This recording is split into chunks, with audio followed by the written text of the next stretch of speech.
प्यारे बच्चों, good morning. उम्मीद करता हूँ कि आप लोगों की अच्छी पढ़ाई चल रही होगी। आज हम लोग कक्षा 12 और विषय हमारा है नागरिक शास्त्र, अध्याय 2, और अध्याय का नाम है दो ध्रुवीयता का अंत। दो ध्रुवीयता होता क्या है, यानी पूरी दुनिया का दो गुटों में बटने की जो प्रक्रिया होती है उसे ही दो ध्रुवीयता कहा जाता है। यानी दो ध्रुवीयता को और अच्छी तरह समझ लेते हैं। करा शीत युद्ध के दौरान पूरी दुनिया दो खेमों में बंटती जा रही थी, जिसमें एक खेमे का मुखिया अमेरिका था, जिसमें पूंजीवादी देश व उसके समर्थक देश शामिल थे। दूसरे खेमे का मुखिया सोवियत संघ था, जिसमें साम्यवादी देश व उसके समर्थक देश थे। इसे दो ध्रुवीयता कहा जाता है। अब इसको और अच्छी तरह से समझने के लिए देखिए, ग्रीन कलर के दो गोले बनाए गए हैं। एक गोले में दर्शाया गया है कि संयुक्त राज्य अमेरिका व उसके समर्थक देश यानी पूंजीवादी खेमा, दूसरी तरफ सोवियत संघ व उसके समर्थक देश यानी साम्यवादी खेमा। अब आइए बर्लिन की दीवार। कह रहा कि यह दीवार 1961 में बनी थी, जो साम्यवादी पूर्वी जर्मनी तथा पूंजीवादी पश्चिमी जर्मनी को अलग करती थी। यह दीवार यानी बर्लिन की दीवार शीत युद्ध का सबसे बड़ा प्रतीक थी। अगर आपसे कोई पूछे कि शीत युद्ध का प्रतीक क्या थी, शीत युद्ध में प्रतीक के तौर पर क्या था, तो बर्लिन की दीवार को ही प्रतीक माना जाता है। 1989 में पूर्वी जर्मनी की आम जनता द्वारा इसे यानी बर्लिन की दीवार को गिरा दिया गया। अब बोर्ड की परीक्षा में एक नंबर का क्वेश्चन पूछा जा सकता है कि बर्लिन की दीवार बनी कब, तो 1961 में। फिर दूसरा क्वेश्चन, बर्लिन की दीवार को गिराया कब गया, तो 1989 में। शीत युद्ध का प्रतीक किसे कहा जाता है, तो बर्लिन की दीवार को। सोवियत प्रणाली है क्या चीज़। सन 1917 की समाजवादी क्रांति के बाद समाजवादी सोवियत गणराज्य यानी यूएसएसआर अस्तित्व में आया, जो 15 गणराज्य यानी 15 गणराज्य मीन्स देश 15 गणराज्यों से मिलकर बना था। इन 15 गणराज्यों में रूस का हर मामले में प्रभुत्व था। कह सकते हैं इन 15 देशों में रूस सबसे ताकतवर था। सोवियत प्रणाली के तहत समाजवाद के आदर्शों तथा समतामूलक समाज की स्थापना का प्रयास किया गया। सोवियत राजनीतिक प्रणाली की धुरी कम्युनिस्ट पार्टी थी, जिसमें किसी अन्य राजनीतिक दल हेतु स्थान नहीं था। अर्थव्यवस्था योजनाबद्ध तथा राज्य नियंत्रित थी। सरकार ने अपने नागरिकों के लिए एक न्यूनतम जीवन स्तर सुनिश्चित किया था। सरकार बुनियादी ज़रूरत की चीज़ें जैसे स्वास्थ्य सुविधा, शिक्षा, बच्चों की देखभाल तथा लोक कल्याण की अन्य चीज़ें रियायती दर पर मुहैया कराती थी। भूमि तथा अन्य उत्पादक संपदाओं पर राज्य का नियंत्रण था। बेरोजगारी नहीं थी। 1970 के दशक के अंतिम वर्षों में यह व्यवस्था लड़खड़ाने लगी और अंततः ठहर सी गई। मिखाइल गोर्बाचेव 1980 के दशक के मध्य में Mikhail Gorbachev Soviet communist party के महासचिव बनाए गए। गोर्बाचेव ने पश्चिम के देशों से संबंधों को सामान्य बनाने हेतु सोवियत संघ को लोकतांत्रिक रूप देने और सुधारों को लागू करने का फैसला किया। इन्होंने पेरेस्ट्रोइका अर्थात पुनर्रचना और ग्लासनोस्त अर्थात खुलापन के सूत्र दिए। सोवियत संघ का विघटन सन 1991 में एल्त्सिन के नेतृत्व में रूस, यूक्रेन व बेलारूस ने सोवियत संघ की समाप्ति की घोषणा कर दी।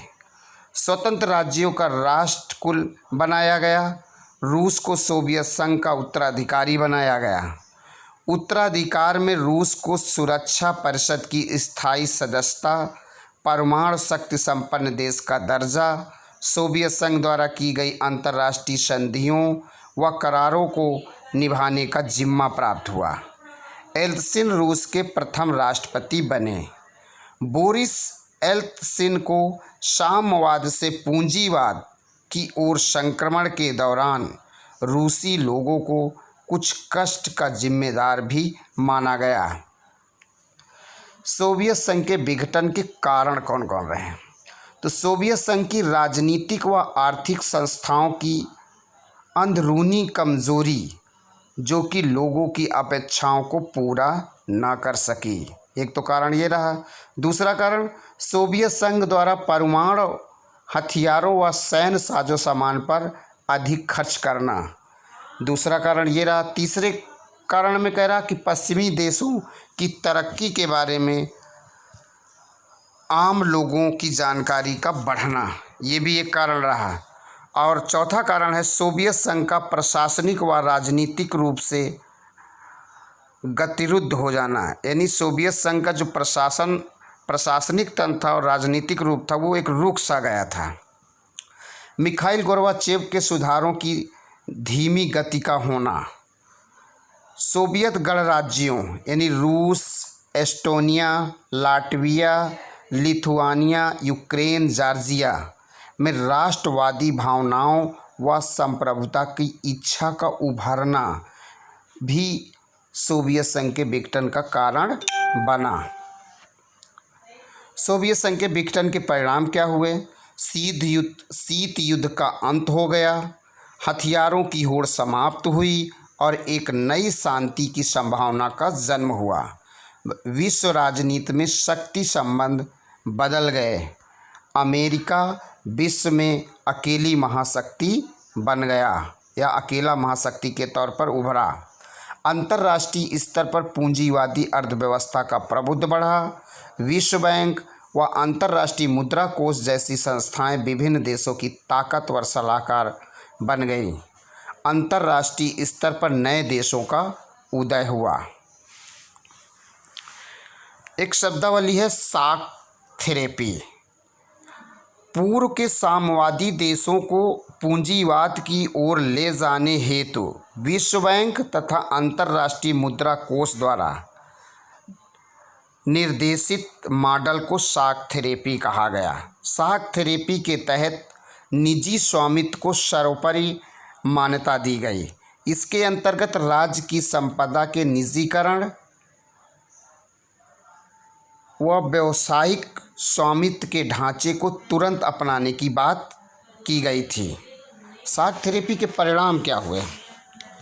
शॉक थेरेपी से क्षेत्र की अर्थव्यवस्था तहस नहस हो गई तथा पूरे क्षेत्र की जनता को बर्बादी की मार झेलनी पड़ी।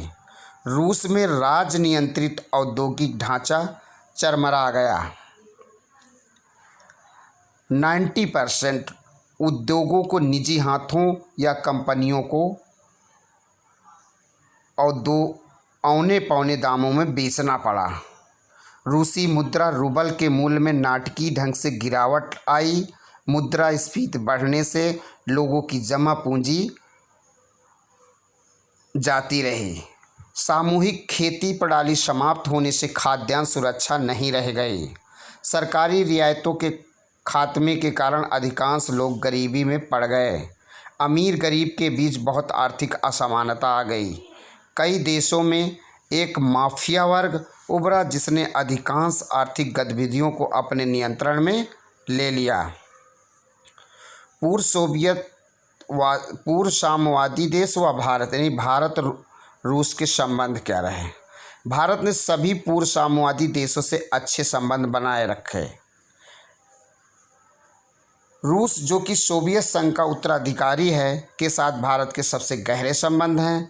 भारत रूस, तुर्कमेनिस्तान, कजाकिस्तान से ऊर्जा आयात को बढ़ाने की कोशिश कर रहा है। भारत व रूस का सपना बहुध्रुवी विश्व का है जिसमें शक्ति के अनेक केंद्र हों व सुरक्षा की सामूहिक जिम्मेदारी हो। भारत को रूस से अपने संबंधों के कारण कश्मीर, ऊर्जा आपूर्ति, आतंकवाद पर सूचनाओं के आदान प्रदान, पश्चिम एशिया में पहुंच बनाने, चीन के साथ अपने संबंधों में संतुलन बनाने जैसे मामलों में फ़ायदा हुआ है। रूस का फ़ायदा ये है कि भारत रूस से हथियारों का दूसरा सबसे बड़ा खरीदार देश है। इसके साथ ही भारत रूस से तेल आयातक व ऊर्जा आयातक देशों में से एक है। रूस भारत की पारमाणविक योजना व अंतरिक्ष उद्योग में भी महत्वपूर्ण मददगार देश है। Thank you.